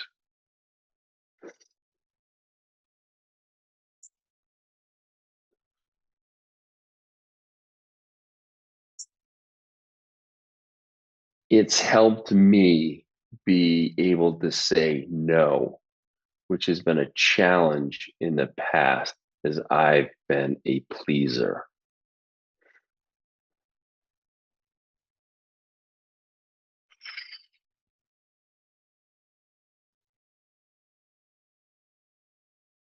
The podcast and being the host has improved my listening skills to an enormous degree.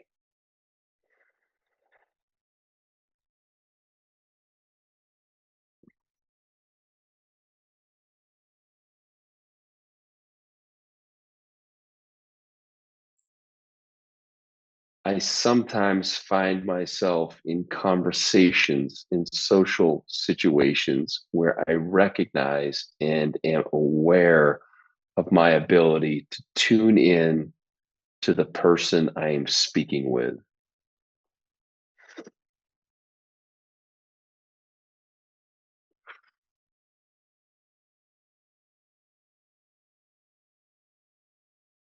I'm grateful for this unforeseen benefit of hosting.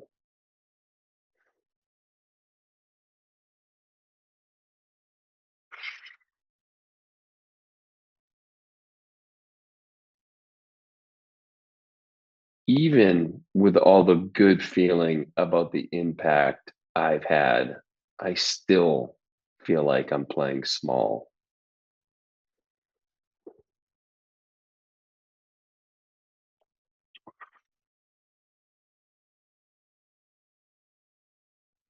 That I could be reaching many more people and branching out in other ways.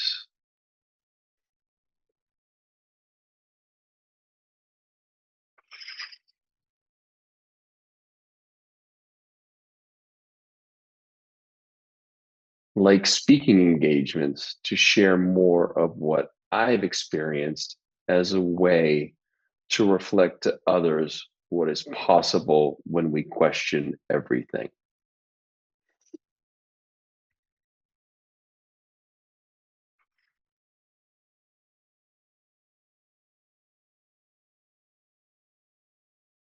I feel like I've stalled in this area.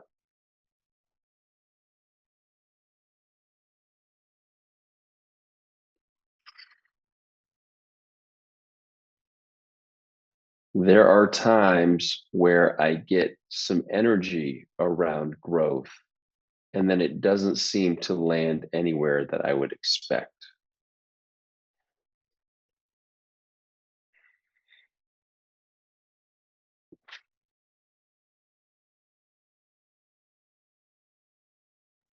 From the podcast, I've written a book.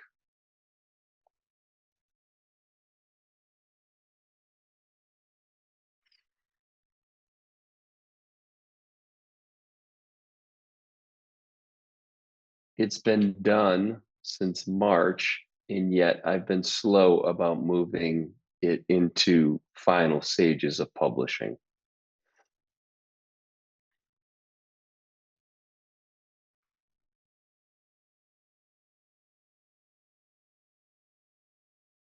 Why is that?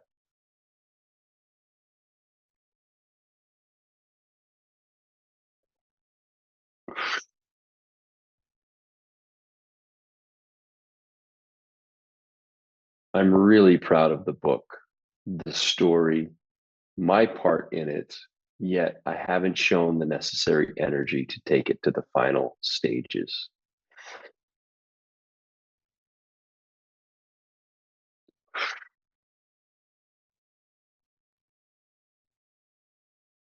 I do believe in all things happening in their time, though. Am I using this notion as a crutch to not move some projects forward?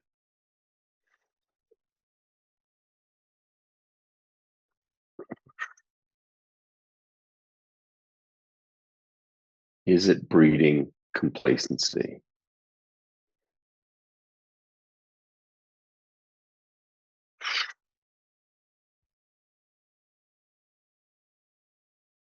Holy fuck, was that different? Like right from the jump. Oh my God. I really came in with an idea that it was going to be a little bit, I figured it'd be a little different. That was a completely different experience. Almost all of the negative charge was gone. The questions felt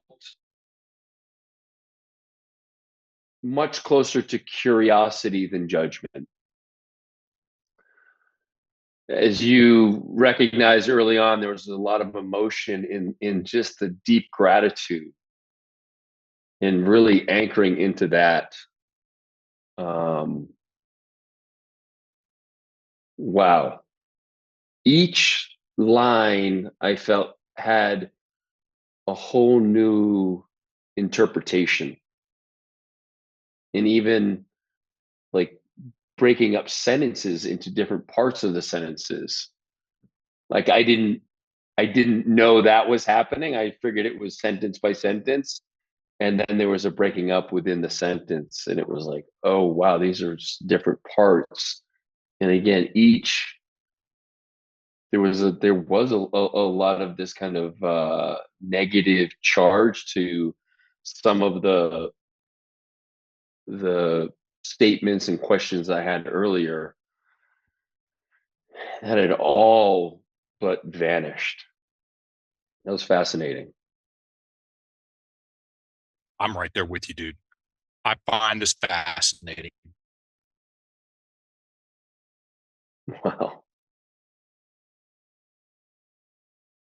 Fascinating.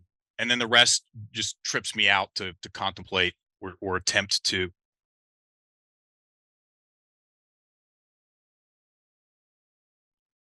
Yeah, I feel like I could go through each break, and I could write a piece on each of those, whether it was a sentence break or with a phrase. Each of them had a different and really profound impact.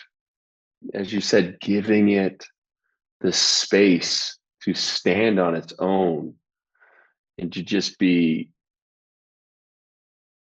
contemplated, to be felt, to be experienced, rather than rushing through, like many of us do. We talked about this on the podcast. The audio book, instead of 1.5 or 2x, like slowing it down. And that's essentially what this experience was like. To really just slow, like, what am I meant to learn and take away from those thoughts that started in my head, turned into words, on the paper digitally, and then into these different ideas, concepts, questions, thoughts. Yeah. It's so fucking simple. Dude, that's another part of the comedy of the whole thing. I don't know what the best thing out there is. Nor do I care. I'm obsessed with simplicity. This is I mean, it has to be simple for me to understand it. Like my background. I'm a former elementary school PE teacher with a handful of MMA fights. It's like I've been punched in the head a lot, and I like to play dodgeball. It's like I'm not cracking nuclear fission. Yeah. Give me a stack of frisbees. Cool. Somebody with a story of that's bothering them and a Google Doc, and I'm gonna do what I always do. Hey, have you written that down yet? And they're very likely going to say, no, I haven't. And that's where we start. Yep. Yeah. Read that. Oof.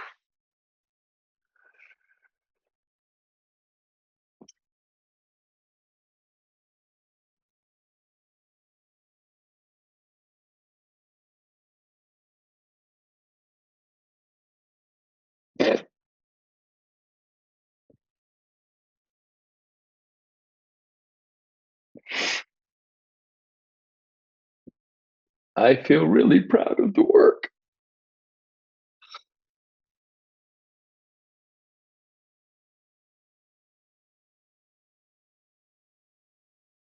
I do.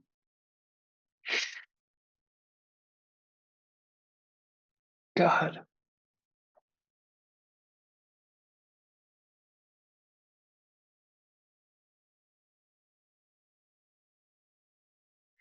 Big breath in.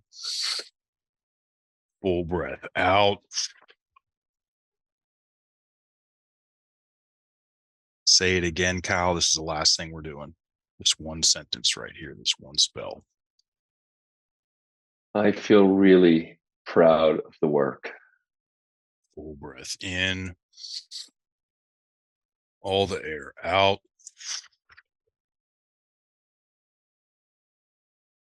One more time, buddy.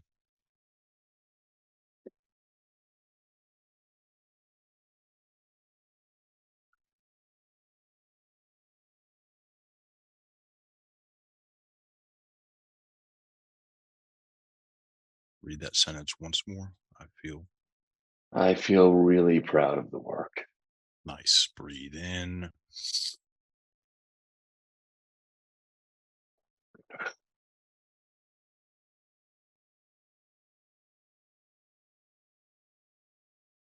Now read it.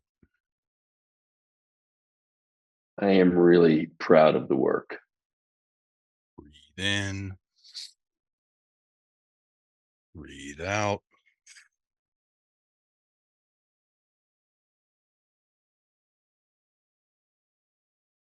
I am really proud of my work.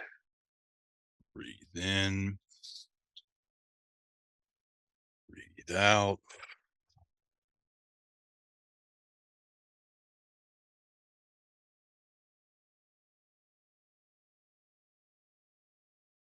I am proud of my work. Breathe in. Breathe out.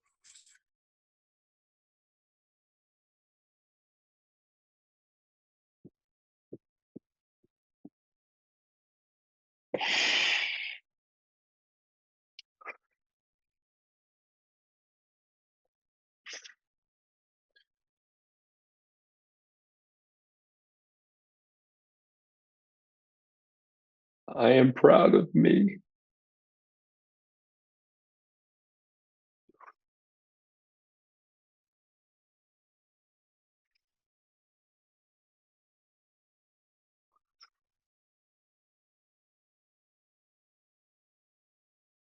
Say it again. You can. I am proud of me. Great delivery. That was definitive. Breathe in. Full out. One last read, one last breath, and it's a wrap. I am proud of me. Delivered like a boss. Breathe.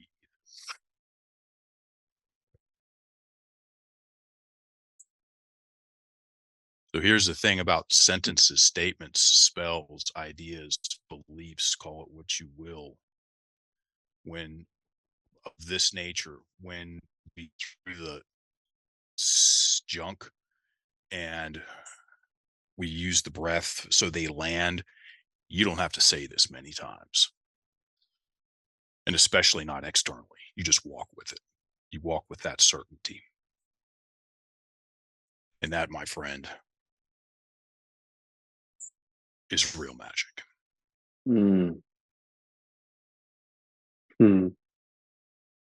So awesome. That was so awesome. Wow. Wow. Thank you. Yeah. My pleasure. I'll send you the recordings in about an hour when they render. Just, yeah. Yeah. Thanks again for making time for me and being here. And yeah, as you know, this was so powerful and exactly what I needed in this time. Yeah. Cool. I'm a fan, buddy. Love what you do and love how you do it. Thank you. Yeah. Have a great rest of your day, and we'll be in touch. And if I'm down in Boston next month, I'll hit you up. You better. We might have a dinner to have with some interesting people. I'm down for whatever. If you're up for it. Absolutely. Okay. All right. I love you, brother. Take care. All right, buddy. That was it. All right. Love you too. That's it. That was it. We did it. Bye. Bye-bye.